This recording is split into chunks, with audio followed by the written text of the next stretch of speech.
নমস্কাৰ, তোমালোক সকলোকে লাৰ্ণ আপ চেনেলটোৰে আদৰণি জনাইছোঁ। তো আজি আমি মেইনলি স্কলাৰশ্বিপসমূহৰ ওপৰত ডিছকাছ কৰিম যে তোমালোকে যেতিয়া আণ্ডাৰ গ্ৰেজুৱেশ্যন ডিগ্ৰীসমূহ কৰিবা তেতিয়া কি স্কলাৰশ্বিপ এপ্লাই কৰিব পাৰিবা। তো তোমালোকৰে বহুতে হয়তো ফাইনেন্সিয়েলি ইমান ষ্ট্ৰং নহয় বা ফাইনেন্সিয়েলি বেকৱাৰ্ড বেকগ্ৰাউণ্ডৰ পৰা আহিছা, দেন তোমালোকে কি স্কলাৰশ্বিপ এপ্লাই কৰিব পাৰিবা, তাৰ ইলিজিবিলিটি ক্ৰাইটেৰিয়াসমূহ কি আছে, সেই গোটেইখিনি বস্তু আজিৰ ভিডিঅ'টোত মই ডিছকাছ কৰিম। তো তোমালোকৰ এপ্লাইটো মানে কি হয়, আফটাৰ এডমিশ্যন তোমালোকৰ স্কলাৰশ্বিপসমূহৰ এপ্লাই ষ্টাৰ্ট হয়। তো কেতিয়া ক'ত কেনেকৈ এপ্লাই কৰিব লাগে সেই গোটেইখিনি বস্তু মই পিছলৈ এডমিশ্যনৰ পিছত মই ডিছকাছ কৰিম। তো সেইকাৰণে তোমালোক চেনেলটো ছাবস্ক্ৰাইব কৰি ৰাখিবা। তো এতিয়া মই ভিডিঅ'টো আৰম্ভ কৰোঁ। স্কলাৰশ্বিপবোৰ মেইনলি মানে কি দুটা ভাগত ভাগ কৰিব পাৰি। এটা হ'ল গভাৰ্ণমেণ্ট স্কলাৰশ্বিপ, এটা হ'ল প্ৰাইভেট স্কলাৰশ্বিপ। এতিয়া গভাৰ্ণমেণ্ট স্কলাৰশ্বিপ মানে কি, তাতে কিছুমান চেণ্ট্ৰেল গভাৰ্ণমেণ্টে প্ৰভাইড কৰে, কিছুমান ষ্টেট গভাৰ্ণমেণ্টে প্ৰভাইড কৰে। প্ৰাইভেট স্কলাৰশ্বিপবোৰ কেনেকুৱা হয়, কিছুমান কোম্পানীছে প্ৰভাইড কৰে বা কিছুমান এজেঞ্চিজ থাকে যিসকল ফাইনেন্সিয়েলি উইক ষ্টুডেণ্ট হয় তেওঁলোকক সেই কোম্পানী বা এজেঞ্চিয়ে পঢ়াৰ নামত বা এডুকেশ্যনৰ নামত তেওঁলোকে সাহাৰ্যখিনি প্ৰভাইড কৰে। তো এতিয়া চোৱা, তোমালোকে এটা স্কলাৰশ্বিপ আমি কিছুমান ডিছকাছ কৰিম। তো ইউ জি কোৰ্চত মানে কি চবতছে যিটো ক্ৰেজ থকা স্কলাৰশ্বিপ হয় সেইটো হ'ল কি ঈশানোদয় স্কলাৰশ্বিপ। তোমালোকে বহুতে হয়তো শুনিছা বা বহুতে জানা যে ঈশানোদয় স্কলাৰশ্বিপটো কি নৰ্থ ইষ্টৰ যিমান ষ্টুডেণ্ট আছে তেওঁলোকে এপ্লাই কৰিব পাৰে। তো এতিয়া তুমি ঈশানোদয়ৰ যিখিনি ডিটেইলছখিনি এতিয়া স্ক্ৰীণত চোৱা। এতিয়া চোৱা, ঈশানোদয় স্কলাৰশ্বিপৰ তোমাৰ এলিজিবিলিটি ক্ৰাইটেৰিয়াটো চোৱা যে তোমাৰ পেৰেণ্টিয়েল যিটো এনুৱেল ইনকাম সেইটো 4.5 লাখছৰ বিল' হ'ব লাগিব। এণ্ড তুমি current U G first semester student হ'ব লাগিব। তোমাৰ ডিগ্ৰীটো তোমাৰ যিকোনো হ'ব পাৰে, BA BSc BCom MBBS BTech integrated course, যিকোনো ডিগ্ৰী ষ্টুডেণ্টে ইয়াত এপ্লাই কৰিব পাৰিব। আৰু তোমাৰ তুমি ইণ্ডিয়াৰ তুমি যিকোনো ইউনিভাৰ্চিটি কলেজত তুমি পঢ়া ষ্টুডেণ্ট হ'লেও ঈশানোদয় স্কলাৰশ্বিপটো এপ্লাই কৰিব পাৰিবা। অকল তোমাৰ তুমি নৰ্থ ইষ্টৰ ষ্টুডেণ্ট হ'ব লাগিব, মানে তোমাৰ নৰ্থ ইষ্টৰ PRC থাকিব লাগিব, তেতিয়া তুমি যিকোনো ইনষ্টিটিউশ্যনতে পঢ়া ইণ্ডিয়াত তুমি ঈশানোদয় স্কলাৰশ্বিপটো এপ্লাই কৰিব পাৰিবা।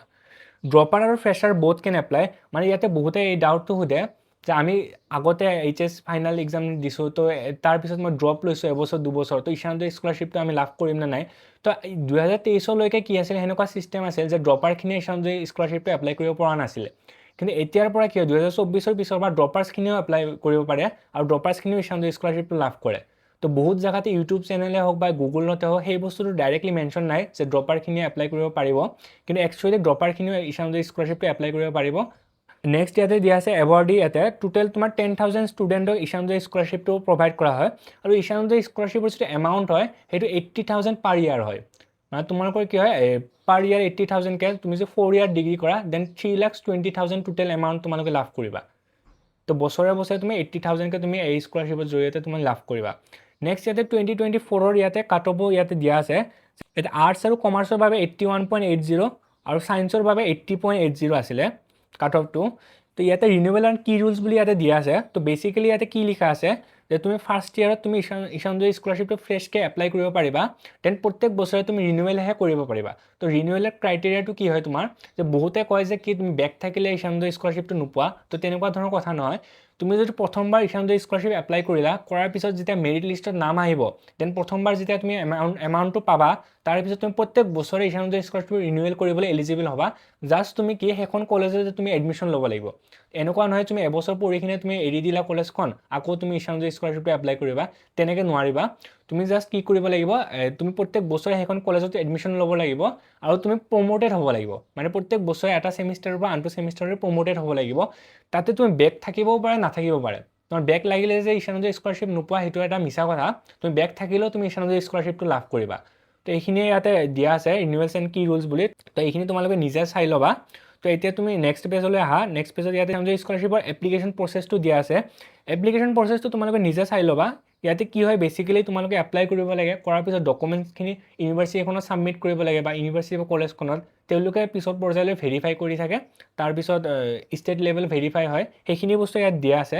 তো কেনেকৈ এপ্লাই কৰিব লাগে, ক'ত এপ্লাই কৰিব লাগে, সেইখিনি গোটেইখিনি বস্তু মই নতুন ভিডিঅ'ত মই ডিছকাছ কৰিম। তো এতিয়া তুমি নেক্সট চোৱা ডকুমেণ্ট কি লাগে। ইয়াতে ডকুমেণ্ট তোমাৰ PRC এবাৰ লাগিব। PRC যাৰ নাই তাত ডমিচিয়েল লাগিব কোৰ্টৰ পৰা, আধাৰ কাৰ্ড লাগিব নিজৰ, দেন ইনকাম চাৰ্টিফিকেট লাগিব পেৰেণ্টছৰ 4.5 লাখছৰ বিল' ইনকাম থকা, এফিডেভিট এটা লাগিব। এফিডেভিটৰ ফৰ্মেটটো মই প্ৰভাইড কৰি দিম। দেন ক্লাছ 12ৰ মাৰ্কশ্বিট চাৰ্টিফিকেট লাগিব, এডমিশ্যন ৰিচিপ্ট লাগিব তোমাৰ ইউনিভাৰ্চিটিৰ বা কলেজৰ। তোমাৰ এতিয়া নেক্সট ID কাৰ্ড লাগিব ইউনিভাৰ্চিটিখনৰ, দেন বেংক পাছবুক লাগিব। তো বেংক পাছবুক যাৰ নিজৰ নাই তেওঁলোকে নিজৰ পেৰেণ্টছৰ বেংক পাছবুকো ইয়াতে দিব পাৰে। আৰু বেংক পাছবুক কোনো মেণ্ডেটৰী নহয় যে SBI একাউণ্টে লাগিব। বহুতে সেই ডাউটটো সোধে যে তোমাৰ যিকোনো বেংকৰ একাউণ্ট হ'লেই হ'ল। আৰু এপ্লিকেশ্যনটো কেতিয়া হয় মানে কি আগষ্ট মানত ষ্টাৰ্ট হ'ব, মানে আফটাৰ তোমালোকৰ এডমিশ্যন দেন নৱেম্বৰ ডিচেম্বৰলৈকে এপ্লাইটো হৈ থাকিব। তো এতিয়া তুমি নেক্সট স্কলাৰশ্বিপলৈ আমি ডিছকাছ কৰিম যে নেক্সট আমি NEC স্কলাৰশ্বিপৰ ওপৰত ডিছকাছ কৰিম। এতিয়া চোৱা NEC মেৰিট স্কলাৰশ্বিপ, তো ইয়াৰ এলিজিবিলিটি ক্ৰাইটেৰিয়াসমূহ কি আছে ইয়াতে, যে পেৰেণ্টিয়েল ইনকামটো তোমাৰ 8 লাখছৰ বিল' হ'ব লাগিব, দেন মিনিমাম 60% লাগিব 12ত এপ্লাই কৰিবলৈ, আৰু তোমাৰ কি কাৰেণ্ট তুমি first year second year third year যিকোনো ষ্টুডেণ্টে ইয়াতে ফ্ৰেছকৈ এপ্লাই কৰিব পাৰিব, আৰু তোমাৰ ডিগ্ৰীটো তোমাৰ যিকোনো ডিগ্ৰী হ'ব পাৰে, দেন তোমাৰ ড্ৰপাৰ আৰু ফ্ৰেছাৰ বোথ কেন এপ্লাই। আৰু ইয়াতে এডিশ্যনেল ডিটেইলছত দিয়া আছে যে যিসকলে প্ৰফেশ্যনেল ডিগ্ৰী ক'ৰ্চ কৰি আছে, যেনে কিছুমান BCA কৰি আছে, কিছুমান BTech কৰি আছে, MBBS কৰি আছে, তো তেওঁলোকক ফাৰ্ষ্ট প্ৰিফাৰেঞ্চ দিয়া হয় এইখনত। আৰু নৰ্থ ইষ্টৰ যিকোনো মানে নৰ্থ ইষ্টৰ ষ্টুডেণ্ট হ'ব লাগিব, ইণ্ডিয়াৰ যিকোনো ইউনিভাৰ্চিটি কলেজত পঢ়া। দেন টোটেল 1000 ষ্টুডেণ্টেহে এইখন স্কলাৰশ্বিপ লাভ কৰিব। স্কলাৰশ্বিপটো মেৰিট বেছডে হ'ব, আৰু তোমাৰ কি স্কলাৰশ্বিপৰ যিটো এমাউণ্ট এইটো 22,000 পাৰ ইয়াৰ হয়। এই NEC স্কলাৰশ্বিপ আৰু ঈশানোদয় স্কলাৰশ্বিপ দুইখন স্কলাৰশ্বিপ মানে কি NSP পৰ্টেলৰ থ্ৰু দি হয়, মানে নেশ্যনেল স্কলাৰশ্বিপ যিটো পৰ্টেল হয় তাত থ্ৰু দি এপ্লাই কৰা হয়। এপ্লিকেশ্যন ডিটেইলছটো মই পিছলৈ আগত তোমালোকক ডিছকাছ কৰি দিম। তো এতিয়া তুমি নেক্সট স্কলাৰশ্বিপটো চোৱা। এতিয়া চোৱা নেক্সট ইয়াতে দিয়া আছে যে inspire scholarship for higher education, যাক আমি SHE বুলি কওঁ। তো ইয়াৰ এলিজিবিলিটি ক্ৰাইটেৰিয়াসমূহ ইয়াত কি আছে, যে তোমাৰ ক্লাছ 12ত তোমাৰ কি ছায়েন্স ষ্ট্ৰীমৰ পৰা হ'ব লাগিব, দেন তোমাৰ কি টপ 1% ষ্টুডেণ্ট হ'ব লাগিব ইচ বৰ্ড, মানে ইয়াত কি দিয়া আছে তোমাৰ CBSEৰ পৰা দিয়া বা SF বৰ্ডৰ পৰা দিয়া, তুমি যিকোনো বৰ্ডৰ ষ্টুডেণ্ট হোৱা তুমি টপ 1% ষ্টুডেণ্টত আহিব লাগিব। মানে যিমানখিনি 100% ষ্টুডেণ্টে তোমাৰ কি হয় এক্সামিনেশ্যন দিয়ে ক্লাছ 12ৰ, তাৰে ভিতৰত টপ 1% ষ্টুডেণ্টত তুমি আহিব লাগিব। তো 2023ৰ আগলৈকে কি হৈছিলে, তোমাৰ SF বৰ্ড বা CBSE বৰ্ডে এটা লিষ্ট ওলাই দিছিলে যে টপ 1%ৰ কাট অফ ইমান হয়। তো এতিয়ালৈকে তোমাৰ এই বছৰৰ পৰা তোমাৰ এই লিষ্ট তেনেকৈ ওলোৱা নাই। তো একচুৱেল কাট অফটো এনেকুৱা হয়, ইয়াতে স্ক্ৰীনত চোৱা যে 83 পৰা 86%লৈকে যায় তোমাৰ যিটো SF বৰ্ড বা SF বৰ্ড, আৰু কি 94ৰ পৰা 96% যায় ফৰ CBSE ষ্টুডেণ্ট। তো তেনেকৈ যায় প্ৰায়খিনি কাট অফ। আৰু ইয়াতে কি হয়, তুমি যদি টপ 1% তুমি নাহাও তাকো তুমি চিলেক্ট হ'ব পাৰিবা। তুমি যদি JEE এডভান্স বা তোমাৰ কি যিকোনো তেনেকুৱা ধৰণৰ নেশ্যনেল লেভেল এণ্ট্ৰেন্স এক্সামিনেশ্যনত যদি টপ 10,000 ৰেংকৰ ভিতৰত তুমি থাকিব পাৰা, দেন তুমি তাকো তুমি এখন স্কলাৰশ্বিপ তুমি লাভ কৰিবা। দেন আৰু এটা ক্ৰাইটেৰিয়াতে দিয়া আছে, যিকোনো এখন কোৰ্চত মানে কলেজ বা ইউনিভাৰ্চিটি এখনত এডমিশ্যন ল'ব লাগিব। এনেকুৱা নহয় যে তুমি ড্ৰপ লৈছা আৰু স্কলাৰশ্বিপটো তুমি এপ্লাই কৰিব বিচাৰিছা, তোমালোকে তেনেকৈ নোৱাৰা। তো তোমালোকে প্ৰথমতে কি এডমিশ্যন ল'ব লাগিব। দেন ইয়াতে এৱাৰ্ড ইয়াত দিয়া আছে, টোটেল 10,000 ষ্টুডেণ্টে লাভ কৰিব এক্ৰছ দ্য কাণ্ট্ৰি, মানে গোটেই ইণ্ডিয়াৰ ভিতৰতে 10,000 ষ্টুডেণ্টে এখন স্কলাৰশ্বিপ লাভ কৰিব। স্কলাৰশ্বিপৰ এমাউণ্টটো এনেকুৱা হয় 60,000 পাৰ ইয়াৰ হয়, আৰু 20,000 এটা প্ৰজেক্টৰ নামত থাকে। তো পাৰ ইয়াৰ তোমাৰ প্ৰায় 80,000 এমাউণ্ট এটা পোৱা যায়। আৰু ইয়াতে কোনো ঈশানোদয়ত যেনেকৈ তোমাৰ 4.5 লাখছৰ বিল' ইনকাম লাগিছিলে, NECত যেনে 8 লাখছৰ তলত লাগিছিলে, ইয়াতে কোনো ইনকাম লিমিট নাই, মানে তোমাৰ যিকোনো ইনকাম থকা ষ্টুডেণ্টেও ইয়াতে এপ্লাই কৰিব পাৰিব। আৰু ইয়াতে কি হয় SBI একাউণ্ট লাগিব, মানে অকল SBIৰ বেংক একাউণ্ট থাকিলেহে তুমি এলিজিবল হ'বা, বা যদি নাই তোমালোকে নিজে SBI একাউণ্ট এটা বনাই ল'বা। আৰু স্কলাৰশ্বিপটো কি ইনস্পায়াৰ পৰ্টেলৰ থ্ৰু দি কৰা হয়। তো যেতিয়া ষ্টাৰ্ট হ'ব তেতিয়া মই আকৌ নতুন ডিটেইলছখিনি মই পিছলৈ ডিছকাছ কৰি দিম। এতিয়া চোৱা পষ্ট মেট্ৰিক স্কলাৰশ্বিপ ফৰ মানে OBC SC ST ষ্টুডেণ্টৰ বাবে, যে ইয়াতে তোমালোকে এমাউণ্টটো 20,000লৈকে হয়। দেন এলিজিবিলিটি ক্ৰাইটেৰিয়া চোৱা, ইনকাম লিমিট তোমাৰ 2.5 লাখছৰ বিল' হ'ব লাগিব। দেন তোমাৰ ফাণ্ডেড বাই চেণ্ট্ৰেল ষ্টেট গভৰ্ণমেণ্ট, আৰু এপ্লিকেবল ফ্ৰেছ আৰু ড্ৰপাৰ ষ্টুডেণ্টে এপ্লাই কৰিব পাৰিব। আৰু তোমাৰ first year second year third year যিকোনো ষ্টুডেণ্টে ইয়াতে ফ্ৰেছকৈ এপ্লাই কৰিব পাৰিব। দেন তোমাৰ চেণ্ট্ৰেল ছেক্টৰ চিম স্কলাৰশ্বিপো ইয়াতে আছে, য'ত তোমাৰ 12,000 পাৰ ইয়াৰত তোমাৰ কি এমাউণ্ট থাকে। দেন এলিজিবিলিটি ইয়াতে আছে 80% ইন কি ক্লাছ 12ত, আৰু ইয়াতে ইনকাম লিমিটো 8 লাখছ আছে, আৰু ইয়াতে ফ্ৰেছ ষ্টুডেণ্টখিনিহে অকল এপ্লাই কৰিব পাৰিব। দেন এইখিনিতে মই আৰু এটা ইনফৰ্মেশ্যন মই তোমালোকক দি দিব বিচাৰিছোঁ, যে তোমালোকক অকল এটা গভৰ্ণমেণ্ট স্কলাৰশ্বিপে তুমি পাৰ ইয়াৰ এপ্লাই কৰিব পাৰিবা। এনেকুৱা নহয় যে তুমি ঈশানোদয় স্কলাৰশ্বিপো এপ্লাই কৰিলা, দেন NEC স্কলাৰশ্বিপো এপ্লাই কৰিলা, তো তেনেকৈ তোমালোকে নোৱাৰা। তেনেকৈ কৰিলে তোমাৰ প্ৰত্যেকটো স্কলাৰশ্বিপ তোমালোকৰ গোটেইখিনি ৰিজেক্ট হৈ যাব। তো সেইকাৰণে কৈছোঁ যে যিকোনো এটা স্কলাৰশ্বিপ তোমালোকৰ এলিজিবিলিটি ক্ৰাইটেৰিয়া হিচাপে যিটো মেটচ কৰে সেইটো তোমালোকে এপ্লাই কৰিবা। এণ্ড প্ৰাইভেট স্কলাৰশ্বিপবোৰ যে থাকে সেইবোৰ তোমালোকে যিমান পাৰা সিমান এপ্লাই কৰিবা। মানে প্ৰাইভেট স্কলাৰশ্বিপত তেনেকুৱা কোনো লিমিট নাই যে এটা এপ্লাই কৰিলে আনটো নোৱাৰা, তেনেকুৱা কোনো ধৰণৰ কথা নাই। তোমালোকে যিমান পাৰা সিমান প্ৰাইভেট স্কলাৰশ্বিপ এপ্লাই কৰিবা। আৰু কিছুমান ষ্টেট গভৰ্ণমেণ্ট স্কিমো হয়, সেইবোৰ মই নেক্সট ইয়াতে মই ডিছকাছ কৰি আছোঁ। এতিয়া কেইটামান প্ৰাইভেট স্কলাৰশ্বিপৰ ইয়াতে ডিটেইলছ আছে। এতিয়া স্ক্ৰীনত কেইটামান প্ৰাইভেট স্কলাৰশ্বিপৰ এক্সাম্পল ইয়াতে দিয়া হৈছে, যেনে LIC golden jubilee scholarship, then SBI scholarship, then HDFC bank scholarship.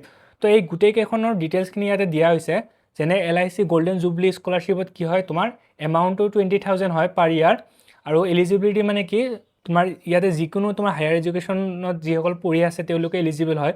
Minimum 60% লাগে 12ত, আৰু পেৰেণ্টছৰ ইনকাম লিমিট 2.5 লাখছ হয়, আৰু এইটো অকল ফ্ৰেছ ষ্টুডেণ্টে ইয়াতে এপ্লাই কৰিব পাৰিব। তেনে SBI স্কলাৰশ্বিপৰো চিমিলাৰলি তোমালোকে চাব পাৰিছা যেন এমাউণ্টটো তোমাৰ 50,000লৈকে হয়। মানে 50,000 দিব বুলি নহয়, কাৰণ প্ৰাইভেট স্কলাৰশ্বিপ হয়, তোমাৰ কোৰ্চৰ ওপৰত ডিপেণ্ড কৰি কিনে তোমাৰ ফাইনেন্সিয়েল বেকগ্ৰাউণ্ডৰ ওপৰত ডিপেণ্ড কৰি কিনে সিহঁতে এমাউণ্টটো দিয়ে। তেনে ইয়াতে এলিজিবিলিটি ক্ৰাইটেৰিয়া আছে, তোমাৰ মিনিমাম 75% লাগিব তোমাৰ। দেন তোমাৰ কি হয়, পেৰেণ্টছৰ ইনকাম লিমিট তোমাৰ 3 লাখছৰ তলত লাগিব। দেন ফ্ৰেছ আৰু কি কণ্টিনিউং ষ্টুডেণ্ট যিখিনি আছে তেওঁলোকে এপ্লাই কৰিব পাৰিব। তেনে এতিয়া HDFC বেংকৰ স্কলাৰশ্বিপ আছে, ইয়াৰো মানে কি 15,000ৰ পৰা 75,000 পাৰ ইয়াৰ দিয়া হয়। আৰু এলিজিবিলিটি মানে কি তোমাৰ ইয়াতে school student, diploma, UG PG সকলোৱে ইয়াতে এপ্লাই কৰিব পাৰে। মিনিমাম তোমাৰ 55% লাগে, মানে প্ৰিভিয়াছ যিটো তোমাৰ ইয়াৰ হয়। মানে তোমালোকে যদি গ্ৰেজুৱেশ্যনত ল'ব বিচাৰা দেন তোমাৰ ক্লাছ 12ৰ পাৰ্চেণ্ট চাব। তোমালোকে যদি HSত ল'ব বিচাৰা দেন তোমাৰ ক্লাছ 10ৰ পাৰ্চেণ্ট চাব। তোমাৰ পেৰেণ্টছৰ ইনকাম তোমাৰ 2.5 লাখছৰ বিল' হ'ব লাগে, আৰু ইয়াতে ফ্ৰেছ আৰু কণ্টিনিউং ষ্টুডেণ্ট। মানে তুমি প্ৰাইভেট স্কলাৰশ্বিপ বুলি ক'লে অকল এই তিনিখনে নহয়, তোমাৰ বিভিন্ন ধৰণৰ স্কলাৰশ্বিপ আছে। যেনে আজিম PMG বুলি এটা তোমাৰ ফেমাছ স্কলাৰশ্বিপ আছে, যিটো অকল ফিমেল ষ্টুডেণ্টৰ বাবে হয়। তো এইবোৰ স্কলাৰশ্বিপ আছে, আৰু বিভিন্ন ধৰণৰ ONGCৰ তৰফৰ পৰা দিয়া কিছুমান স্কলাৰশ্বিপ আছে। তো তেনেকৈ তোমাৰ বহুতো স্কলাৰশ্বিপ তোমাৰ আছে, প্ৰাইভেট স্কলাৰশ্বিপ। গোটেইখিনি ডিটেইলছ মই যেতিয়া টাইম বাই টাইম মই শ্বেয়াৰ কৰি থাকিম চেনেলটোৰ মাধ্যমেৰে। তো তোমালোকে সেইকাৰণে চেনেলটো ছাবস্ক্ৰাইব কৰি ৰাখিবা। আৰু প্ৰাইভেট স্কলাৰশ্বিপৰ এটা ইম্পৰ্টেণ্ট কথা কি, তোমালোকৰ স্কলাৰশ্বিপটো তোমাৰ যিমান পেৰেণ্টছৰ ইনকাম যিটো ইয়াৰলি ইনকাম কম হয়, সিমানে তাতে প্ৰিফাৰেঞ্চটো বেছি হয় তাহাঁতৰ। আৰু তোমাৰ কোৰ্চৰ ওপৰত ডিপেণ্ড কৰে যে তুমি টেকনিকেল ফিল্ডত কৰি আছা বা কোনখন ইনষ্টিটিউশ্যনত তুমি ডিগ্ৰী কৰি আছা, তাৰ ওপৰতো প্ৰাইভেট স্কলাৰশ্বিপটো ডিপেণ্ড কৰে। মানে যেতিয়া তুমি ভাল ইনষ্টিটিউশ্যন, ভাল ইউনিভাৰ্চিটি এখনত পঢ়িবা, তেতিয়া তোমাৰ প্ৰাইভেট স্কলাৰশ্বিপটো পোৱাৰ প্ৰিফাৰেঞ্চো মানে চান্সো বেছি হ'ব। দেন মানে সেইখিনি কথাই আছিলে আমাৰ প্ৰাইভেট স্কলাৰশ্বিপৰ ওপৰত। আৰু কি হয়, প্ৰাইভেট স্কলাৰশ্বিপবোৰ তোমাৰ বাডি ফৰ ষ্টাডি বুলি এটা পৰ্টেল থাকে, সেই পৰ্টেলৰ লিংকটো মই তোমালোকক ডেছক্ৰিপশ্যনত প্ৰভাইড কৰিম। তো তোমালোকে তাতে নিজে গৈ কিনেও চাব পাৰিবা গোটেইখিনি ডিটেইলছ। এতিয়া নেক্সট আমি কি, দুটা গভৰ্ণমেণ্ট স্কিমো আছে, তোমালোকে নিশ্চয়কৈ গম পোৱা যে নিযুত মইনা আঁচনি আৰু নিযুত বাবু আঁচনি। তো এতিয়া স্ক্ৰীণত চোৱা, তো ইয়াতে তোমাৰ গোটেই ডিটেইলছখিনি দিয়া আছে যে নিযুত মইনা আঁচনি আৰু নিযুত বাবু আঁচনিটো কি হয়। দুটা গভৰ্ণমেণ্ট স্কিম হয়, যাৰ থ্ৰু দি তোমালোকে কি কৰা, মানে পাৰ মান্থত এটা এমাউণ্ট তোমালোকে গভৰ্ণমেণ্টৰ পৰা লাভ কৰিবা। তো ইয়াতে তোমাৰ কোনো ধৰণৰ ইনকাম লিমিট নাথাকে। আৰু কি হয়, তোমালোকে যিমান স্কলাৰশ্বিপ এপ্লাই কৰিলেও, কাৰণ নিযুত মইনা আৰু নিযুত বাবু আঁচনি তোমালোকে এপ্লাই কৰিব পাৰিবা। ইয়াতে কোনো এইটো ক্ৰাইটেৰিয়া নাই যে এটা কৰিলে আনটো নোৱাৰা। তো তোমালোকে যিমান স্কলাৰশ্বিপ এপ্লাই কৰিবা, তাৰ লগতে তুমি নিযুত মইনা আৰু নিযুত বাবু আঁচনিটো এপ্লাই কৰিবা। তো এতিয়া গোটেইখিনি ডিটেইলছ ইয়াতে স্ক্ৰীণত আছে, তো তোমালোকে নিজে চাই ল'বা। তো যেতিয়া তোমাৰ ইয়াৰ এপ্লিকেশ্যনবোৰ ষ্টাৰ্ট হ'ব, তেতিয়া মই নতুন ভিডিঅ'লৈকে আহিম। তো তোমালোকে চেনেলটো ছাবস্ক্ৰাইব কৰি ৰাখিবা। ভিডিঅ'টো ভাল লাগিছে যদি লাইক কৰিবা, আৰু তোমাৰ বন্ধু বান্ধৱীসকলৰ লগত শ্বেয়াৰ কৰিবা। ধন্যবাদ।